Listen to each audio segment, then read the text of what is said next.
오늘도 예배 가운데 부어주시는 하나님의 은혜가 예배드리는 각자 여러분 모두의 심령 속에 충만하시기를 주님의 이름으로 소망합니다. 은혜 받기를 원합니다.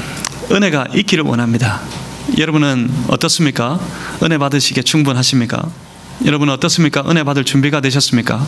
하나님은 누구에게 은혜 주실까요? 하나님은 누구에게 은혜를 허락하시는 걸까요? 선한 사람에게, 충성된 사람에게, 귀한 사람에게, 그렇습니까?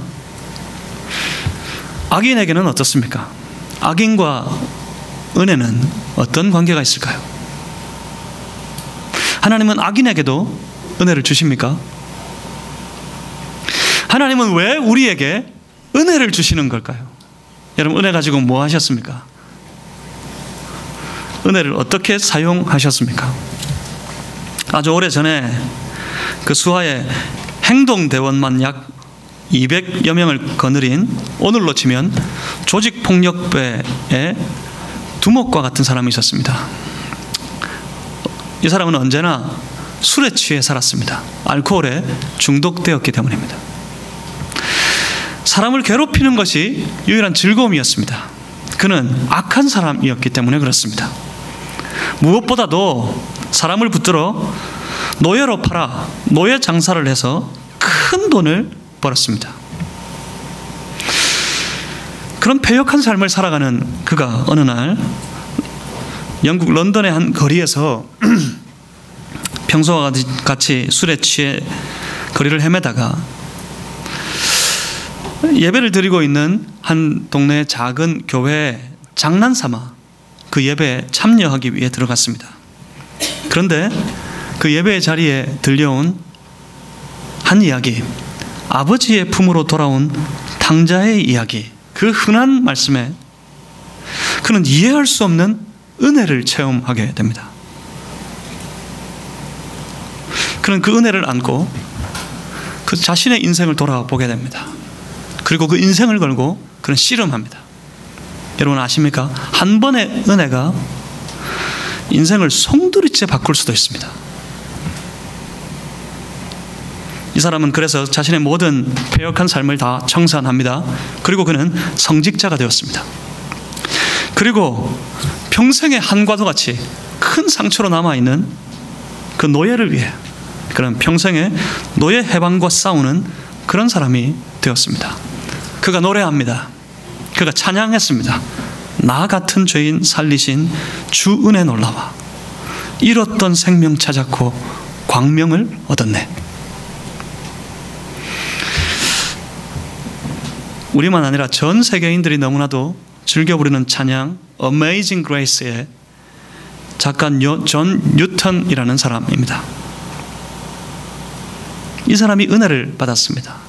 악한 사람, 패역한 사람이 그 악할 때, 패역할 때 하나님의 은혜를 받았습니다. 이 사람에게서 하나님께 주신 은혜란 그의 인생에 어떤 역할을 하는 것이었을까요? 그저 감사한 한 번의 경험이었을까요? 그렇지 않습니다. 이 사람이 경험한, 이 패역한 사람이 경험한 은혜는 그 인생의 변화의 기회였습니다. 여러분, 은혜가 뭐라고 생각하세요? 은혜는 내 일생에 주신 하나님의 변화의 기회입니다.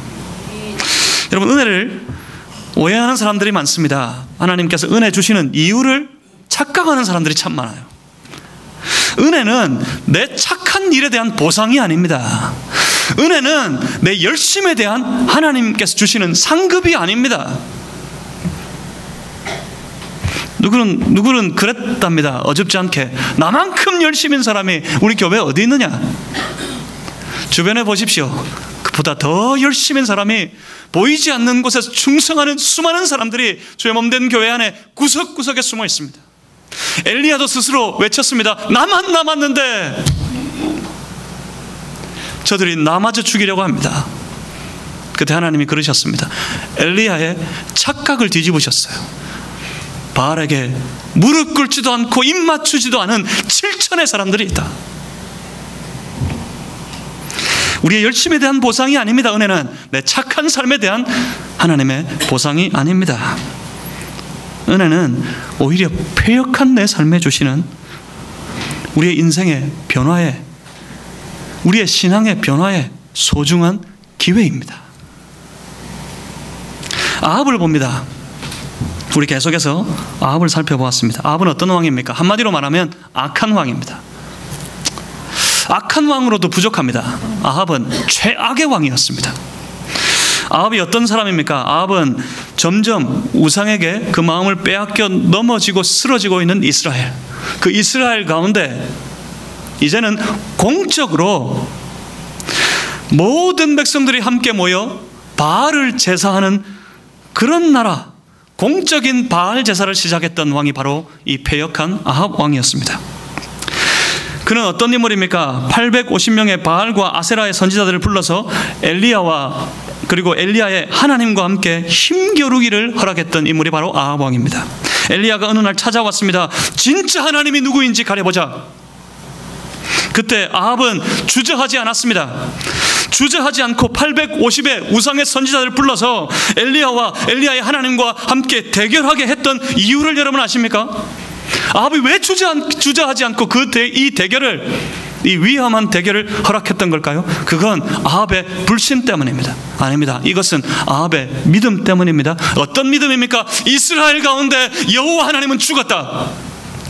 이스라엘에는 바알만이 참신이, 바알이 이길 것이다. 바알의 선지자가 이길 것이다. 아합은 철저하게 믿었습니다. 그렇습니다. 그것은 아합의 불신앙에서 나온 오판이었습니다. 이 무서운 오판은 불신앙에서부터 시작됩니다. 여러분 스스로 주의하셔야 돼요. 여러분 인생에 주의하셔야 됩니다. 여러분 삶이, 여러분의 생각이, 여러분의 마음이 불신앙의 처지에 빠지면 여러분 오판을 거듭할 겁니다. 잘하는 줄 알죠? 오판이에요. 그 오판 때문에 인생은 멸망하는 겁니다. 그리고 아합이라는 사람은 어떤 사람입니까? 아합은 바알 제사장의 딸과 결혼한 인물입니다. 그녀가 바로 이세벨입니다. 바알 숭배에 열심이었던 여인 이세벨과의 결혼은 아합의 패역한 삶에 불을 지폈습니다. 믿는 청년 형제와 자매 여러분, 청년들 어디 있습니까? 예, 결혼을 앞에 둔 사람도 있고요. 예. 믿는 형제와 자매 여러분, 이 한 사람의 목사가 간절한 소망과 기대가 있다면 믿는 배우자를 만나시길 바랍니다. 최소한 믿음을 확인하고 결혼해야 합니다. 자칫 넘어지기 쉬우니까요. 이 아합처럼. 그렇게 아합은 이세벨과 연합합니다. 연합해서 이스라엘 가운데 하나님의 이름을 부르는 모든 선지자들을 그의 칼로 도륙하게 됩니다. 당연히 엘리야도 850명의 바알과 아세라의 선지자들과 싸워서 겨루어 이겼던 엘리야는 그들에게 원수였습니다. 그래서 엘리야마저도 죽이려고 혈안이 되어 있습니다. 과연 아합은 악한 사람이었습니다. 어떨까요? 이 아합에게도 은혜가 있을까요? 이 아합과 은혜가 상관이 있겠습니까? 아합 같은 사람에게도 하나님은 은혜를 주시는 분이십니까? 오늘 함께 먼저 읽었던 본문의 말씀을 다시 한번 봐야겠습니다. 본문 13절입니다. 13절 한번 같이 읽겠습니다. 본문 13절 함께 읽습니다. 한 선지자가 이스라엘의 아합 왕에게 나아가서 이르되 여호와의 말씀이 내가 이 큰 무리를 보느냐? 내가 오늘 그들을 내 손에 넘기리니 너는 내가 여호와인 줄을 알리라 하셨나이다. 아멘. 오늘 본문의 말씀은 이스라엘의 왕 아합이 만난 한 전쟁을 배경으로 하고 있습니다. 오늘 본문 함께 나눌 말씀은 이 짧은 3절의 말씀이 아니라 20장 전체의 말씀을 함께 봐야겠습니다. 먼저 이 전쟁이 어떻게 시작됐는지를 볼 필요가 있겠습니다. 20장 1절에 보시면 아람의 왕이 등장합니다. 아람의 왕 벤하닷이 지방의 작은 도시의 모든 왕들을 불러 모아서 이스라엘을 압박해 들어왔습니다. 베나닷이 아합에게 사람을 보내어서 전쟁을 도두며 싸움을 도두며 하는 말을 함께 들어볼 필요가 있습니다. 20장 3절입니다. 내 은, 금은 내 것이요 내 아내들과 내 자녀들의 아름다운 자도 내 것이니라. 먼저 생각해 볼 것은 지금 이스라엘이 이 지경이 되어 있습니다. 이렇게 약해져 있어요, 이스라엘이. 여러분, 아합이 어떤 나라인지 아십니까? 아합은 다윗 왕 이후에 이스라엘에게 조공을 바치며 살던 아주 작은 부족이었어요. 그런 아람이 어느새 이렇게 큰 세력을 모았습니다. 어느새 이렇게 아람이 강한 나라가 되었습니다. 이제는 이 아람이 이스라엘에게 조공이나 바치던 이런 작은 부족이 힘을 길러서 이제는 이스라엘을 그 힘으로 압박하는 나라가 되었습니다. 오히려 이스라엘을 향해 주인 노릇하려고 합니다. 너의 은금은 다 내 것이고 내 아내들과 내 자녀들의 아름다운 자들도 전부 내 것이다. 내가 이스라엘의 주인이다. 그렇게 외칩니다. 무엇 때문일까요? 영적으로 무너져버린 결과입니다. 여러분, 조심하셔야 됩니다. 우리의 신앙의 사람들이 항상 조심해야 될 것이 이겁니다. 영적으로 무너지면 우리의 생활도 무기력에 빠지기 십상입니다. 삶이 갈수록 건조해지고 생활이 갈수록 무력해져 가면 사람들은 어떻게 합니까? 먼저 내 삶을, 내 생활을 돌아보려고 합니다. 갈수록 어려워져 가면 그건 먼저 도우려고 합니다. 신앙은 조금 있다가, 예배는 조금 있다가, 내가 지금 이렇게 어려운 지경에 빠졌으니 이것부터 살펴야지.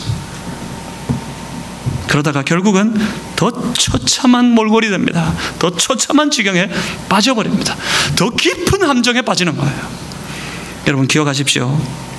내 삶이 갈수록 건조하고 무력해져 갈 때, 그때 우리는 우리의 영성을, 내 영적인 상태를 먼저 돌아보아야 합니다. 내가 하나님 앞에 어떻게 서 있는지, 과연 내 안에 하나님이 계신지, 나는 여전히 하나님을 부르는 자인지 하나님을 예배하는 자인지 돌아보고 살펴보아야 할 것입니다.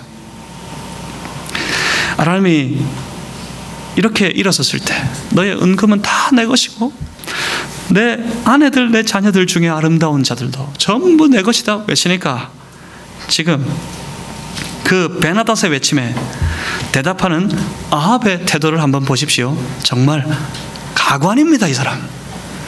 본문 4절에 이렇게 말씀합니다. 이스라엘의 왕이 대답하여 말하기를 내 주의 왕이여, 왕의 말씀같이 나와 내 것은 다 왕의 것이니라. 이스라엘 왕 아합이 한 말입니다. 당신은 나의 왕이십니다. 당신은 이스라엘의 왕입니다. 이스라엘의 모든 것들은 과연 당신의 것입니다. 이런 말도 안 되는 일이 하나님의 백성들의 나라, 하나님의 나라 이스라엘 가운데 벌어지고 있는 그런 사건이었습니다. 왕이 지금 꼬리를 바짝 내렸습니다. 왜요? 힘으로 부딪혀봤자 안 될 것 같아 보였기 때문입니다. 어쩌면 전쟁을 피하고 평화를 유지하기 위한 고육지책 아합의 지혜로운 처사로 보일 것도 같습니다. 하지만 어찌 하나님의 소유된 백성이 한낱 이방의 왕에게 자기의 모든 소유를 이렇게 쉽게 내어준단 말입니까? 하나님의 백성들에게 하나님이 빠져버리면 아무것도 안 남습니다. 마음이 하나님을 향해 멀어지면, 우리의 마음이 하나님을 멀리해버리면 반드시 그 자리는 세상이 차지하게 되어 있습니다. 세상이 왕노릇 하려고 합니다. 내 안에서, 내 삶 속에서 세상이 내 삶을 마음껏 자기의 길로 인도해 가려고 합니다. 세상에 빠지는 겁니다. 세상에 완전히 빼앗겨 버리는 겁니다. 내 인생을, 내 삶을. 만약 내 아까운 삶이 저 세상에게 빼앗겨 허우적대는 인생이 되기 싫다면, 여러분의 마음속에, 여러분의 심령 가운데 언제나 하나님으로 가득하도록 하나님이 충만하시기를 주님의 이름으로 소망합니다. 아람의 요구는 점점 더 거세어집니다. 다 내 것이다. 그렇게 구호로만 끝나지 않습니다. 아람 왕 베나닷이 외칩니다. 내가 사람을 보낼 텐데 그 사람들이 각각 너희의 집을 다 뒤져서 너희 집에 있는 은근과 아내들과 자녀들을 내게 다 넘기게 해라. 집을 수색한 다음에 눈에 기뻐하는 것, 그러니까 보기에 좋아 보이는 것들이 있으면 전부 다 잡아다가 우리 아람의 아내로 삼고 아람의 자식들로 삼겠다. 그것을 허락하라. 그렇게 요구합니다. 이게 말이 됩니까? 이게 세상의 요구를 쫓아가다 보면 결국은 망합니다. 타협의 끝은 어디일까요? 적당한 선일까요? 좋은 게 아니라 그랬어요. 결코 좋은 건 좋은 것으로 끝나지 않습니다. 적당한 선에서 타협은 마치지 않습니다. 세상의 요구는 끝까지입니다. 결국 인생의 바닥에서 타협은 끝이 나고 말 겁니다. 아합도, 그 악한 왕 아합도 이렇게 송두리째 이스라엘을 저 아람에게 넘겨줄 수는 없었습니다. 한번 싸워보지도 않고 그렇게 넘어질 수는 없었습니다. 그 요구를 거부합니다. 그래서 아람 왕은 일어섭니다. 아람이 이제 이스라엘을 침략합니다. 이제는 아합도 이스라엘도 이 전쟁을 피할 수가 없게 되었습니다. 악한 왕 아합이 아람의 베나닷의 침략을 받고 그 전쟁에 나설 때 그의 마음은 어땠을까요? 하나님은 지금 어떻게 하셔야 합니까? 당연히 선한 왕의 때이면 우리는 기대하는 바가 있습니다. 만약 아합이 아니라 다윗이었다면 우리 기대하는 바가 있습니다. 하나님이 함께 하시니, 하나님이 앞서 싸우실 터이니 반드시 이 싸움은 다윗이, 반드시 이 싸움은 이스라엘이, 반드시 이 전쟁은 하나님의 백성이 이길 것이다. 우리가 그렇게 기대하면서 성경을, 하나님 말씀을 바라볼 수도 있겠습니다. 하지만 지금 악한 왕 아합입니다. 악한 자 중에 최악의 왕 아합의 때였습니다. 이 아합이 전쟁에 나아갑니다. 어찌하면 좋습니까? 하나님은 어떻게 하실까요? 그런데 놀라운 건 그때에도 하나님은 이스라엘을 생각하십니다. 오늘 본문에 보면, 함께 읽었던 본문에 의하면 한 선지자가 등장했습니다. 선지자가 있었습니다. 이세벨이 아합과 모의해서 그 땅에서 모든 하나님의 선지자를 죽이려고 했는데 여전히 그 땅에는 선지자가 있었습니다. 하나님의 나라는 세상의 도전으로 말미암아 멸망하지 않습니다. 여러분 안심하십시오. 여러분 두려워하지 마십시오. 세상이 아무리 거세게 주의 나라와 주의 몸된 교회를 향해 도전한다 할지라도, 주의 나라를, 하나님을 향하여 대적한다 할지라도 결코 하나님의 나라는, 주의 몸된 교회는 무너지지 않습니다. 잠시 핍박이 있을 뿐이지, 잠시 고난이 있을 뿐이지 주의 나라는 언제나 영원할 것입니다. 왜냐하면 그를 위하는, 그들을 위하시는 하나님께서 살아계시기 때문에 그렇습니다. 그런데 선지자의 등장으로 전해주는 하나님의 말씀이 아주 의외입니다. 13절이었죠. 한 선지자가 이스라엘의 아합 왕에게 나아가서 이르되 여호와의 말씀이 내가 이 큰 무리를 보느냐? 내가 오늘 그들을 내 손에 넘기리니 너는 내가 여호와인 줄을 알리라 하셨나이다. 명백히 눈에 보이는 전력으로는 아람이 더 강합니다. 그리고 이스라엘을 이끌고 있는 그 왕은 아합, 패역한 왕이었습니다. 이 전쟁은 차라리 아람이 이기는 것이 나아 보입니다. 아람이 이 전쟁에서 이겨서 이스라엘에게, 그 아합 왕에게 본때를 한번 보여주는 것이 더 순리로 보입니다. 이번 전쟁에서 저 이방의 왕이 이스라엘을 무찔러 이겨서 이스라엘이 정신을 바짝 차리고 하나님의 의가 이스라엘 가운데 있음을 그대로 느끼게 하는 것이 옳지 않았을까 싶기도 합니다. 그런데 하나님이 이렇게 말씀하셨습니다. 뭐라고요? 하나님의 사람을 그 패역한 악한 왕 아합에게 보내서 하나님이 이렇게 말씀하셨습니다. 내가 오늘 그들을 내 손에 넘기리니. 이러면 끝입니다. 성경을 통해 볼 때 하나님이 이렇게 선포하면 끝이었어요. 우리의 인생을 통틀어 볼 때 하나님이 우리에게 이렇게 말씀하시면 다 끝이 났습니다. 저들을 오늘 너의 손에 넘기겠다. 그러면 이깁니다. 그러면 승리입니다. 여러분, 소망을 가지십시오. 우리의 삶을 향해, 우리의 인생을 향해 선포하시는 하나님, 그의 말씀을 듣고 소망을 가지십시오. 이 악한 세상을, 이 험한 세상을 내 백성, 내 자녀 너희에게 오늘 내가 넘길 것이다. 이렇게 말씀하시는 하나님 앞에 새 힘을 얻는 그런 성도들 되시기를 주님의 이름으로 소망합니다. 뭐라고요? 내가 넘기겠다고요. 아합의 힘이 아니고, 아합의 군사가 아니고, 이스라엘의 공의 때문이 아닙니다. 오직 하나님 때문에였습니다. 이 싸움을 이스라엘에게 넘기시는 분은 하나님이십니다. 아합의 공의로도 아합의 권세로도 아니라 오직 이스라엘 가운데 살아계신 하나님 때문에 경험하는 놀라운 일, 이걸 뭐라고 부르면 좋을까요? 이걸 한마디로 뭐라 그러면 좋을까요? 예, 이게 바로 은혜입니다. 그리고 하나님 말씀하십니다. 아합에게 네가 다시 한번 너는 내가 여호와인 줄을 알리라. 그렇게 선언하셨습니다. 당시 이스라엘에게는 제대로 싸울 군사도 없었습니다. 칼을 들고 나가 이 싸움에서 이길 아주 무장한 강한 군사력이 이스라엘에겐 없었던 것 같습니다. 그래서 하나님께서 말씀하시기를 20장 14절에 보시면 각 지방 고관의 청년들로 하리라. 아직 군사훈련도 제대로 받지 않은 청년들, 아직 힘도 없는 청년들, 그들을 불러서 그들로 하겠다. 하나님 말씀하십니다.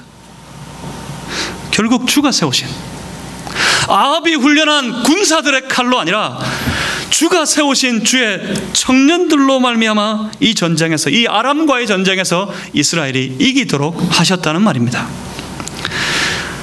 은혜로 무장한 주의 청년들이여 잠에서 깰지어다. 청년들이 은혜 안에 무장되면 이렇게 강력합니다. 은혜로 무장한 주의 청년들이 일어나서 바로 여러분들의 시대로, 여러분들의 신앙으로 이 시대를 이기는 역사가 있기를 주님의 이름으로 축복합니다. 이 싸움에서 아람이 졌습니다. 베나닷이 졌습니다. 보기 좋게 졌습니다. 아합이 이겼습니다. 이스라엘이 이겼습니다. 그들 가운데 역사하신 하나님의 은혜가 이겼습니다.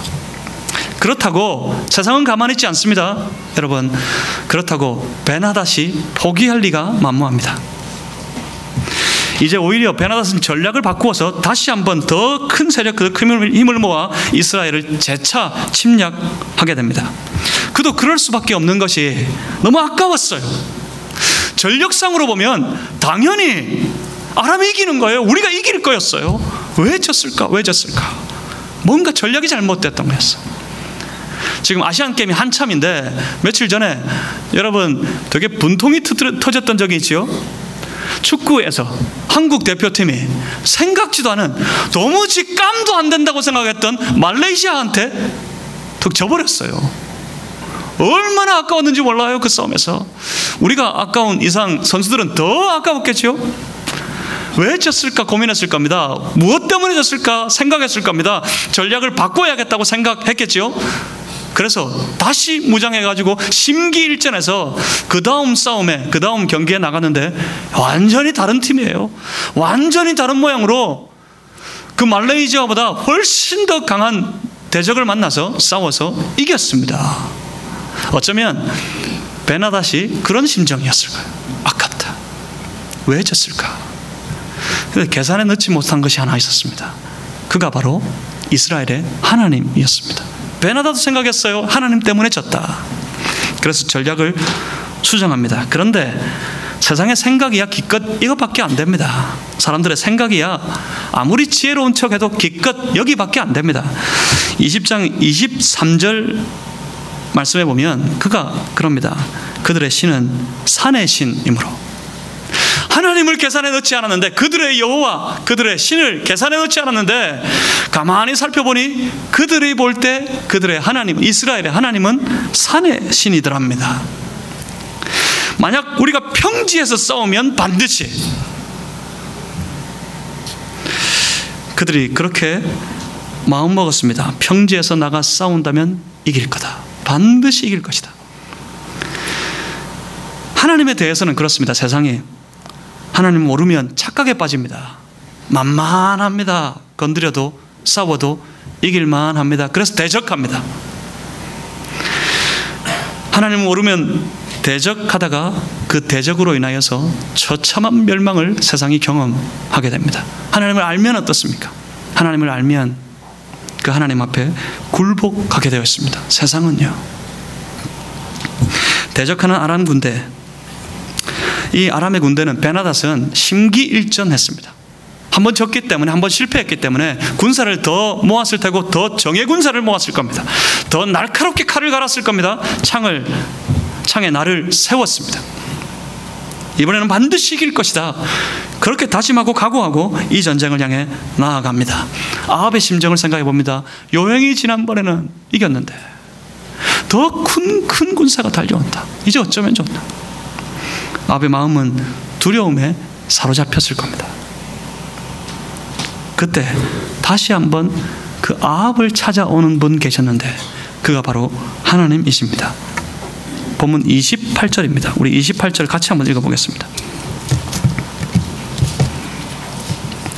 본문 28절을 함께 읽습니다. 그때에 하나님의 사람이 이스라엘 왕에게 나와 말하여 이르되 여호와의 말씀에 아람 사람이 말하기를 여호와의 신은 산의 신이요 골짜기의 신은 아니라 하는도다. 그러므로 내가 이 큰 군대를 다 내 손에 넘기리니 너희는 내가 여호와인 줄을 알리라 하셨나이다 하니라. 아멘. 아람 사람들이 말하기를 내가 산의 신이란다. 내가 저들을 그냥 두지 않겠다. 그러므로 내가 이 큰 아람 군대를 다 전부 너의 손에 넘기겠다. 하나님 선포하십니다. 이렇게 선포하면 어떻다고요? 끝입니다. 하나님이 이렇게 선포하신 이상 끝입니다. 너희는 내가 여호와인 줄을 알리라. 하나님의 말씀대로였습니다. 하나님이 말씀하시면 반드시 그 말씀대로 됩니다. 하나님이 말씀하신 이상 하나님은 반드시 그 말씀을 이루십니다. 모든 것이, 모든 삶이, 모든 일이 주의 말씀대로 되는 줄을 믿습니다. 하나님 말씀대로 아합은 베나닷의 아람 군대와 싸워서 이겼습니다. 이스라엘에 힘이 있어서 그랬습니까? 아합에게 힘이 있어서 그렇습니까? 아합에게 용맹한 군사가 갑자기 생겨서 그렇습니까? 그렇지 않습니다. 오직 하나님의 힘으로 이겼습니다. 이것이 뭐라고요? 우리의 힘과 권세로 할 수 없는 것, 오직 하나님으로 말미암아 된 것, 그것이 뭐라고요? 그것이 바로 은혜라고요. 이 악한 왕 아합에게 하나님의 은혜가 거듭되었습니다. 두 번이나 하나님의 은혜가 이 패역한 왕 아합에게 찾아왔습니다. 그러니까 하나님의 은혜는 이 아합과도 같은 악한 사람에게도 임하는 거였습니다. 이 악한 자도 하나님의 은혜를 경험하게 되는 것이었습니다. 그렇다면 그 은혜 앞에서 아합은 어떻게 했어야 할까요? 하나님은 왜 아합에게 은혜를 주셨을까요? 아람의 왕 벤하닷이 이스라엘에게 붙잡혔습니다. 그 벤하닷이 아합을 만납니다. 아합을 만나서 그가 하는 말이 32절입니다. 32절에 왕의 종 벤하닷이 청하기를 내 생명을 살려주옵소서. 벤하닷이 너의 은금은 다 내 것이고 내 아내와 내 자녀들 중 아름다운 것들도 전부 다 내 것이다. 이렇게 호언장담하던 벤하닷이 지금은 이스라엘의 왕 아합에게 바짝 엎드렸습니다. 왕의 종입니다. 내 생명을 살려주십시오. 한 번만 살려주십시오. 그 호기당당하던 벤하닷이 자기 앞에 바짝 엎드린 것을 봤기 때문일까요? 아합이 우쭐해집니다. 그 순간 아합은 교만에 빠집니다. 그 순간 은혜는 다 쏟아붓습니다. 그 순간 은혜는 다 사라지는 거예요. 뭡니까? 자기 자신의 힘으로 한 것이라고 착각에 빠지는 겁니다. 그래서 그는 자기의 형제라 부르며 베나닷을 살립니다. 은혜가 뭘까요, 여러분? 은혜가 뭐라고 생각하세요? 여러분, 은혜 받기에 충분하십니까? 은혜 받을 만하십니까? 은혜는 보상이 아닙니다. 은혜가 있다고, 은혜 받았다고 우쭐댈 것이 아닙니다. 은혜는 결코 보상이 아닙니다. 오히려 은혜는 우리 자기 자신에 대한 교만한 인식이 변화되는 그런 과정입니다. 무슨 말입니까? 여러분 다 그렇잖아요. 내가 뭐라도 된 줄 알잖아요.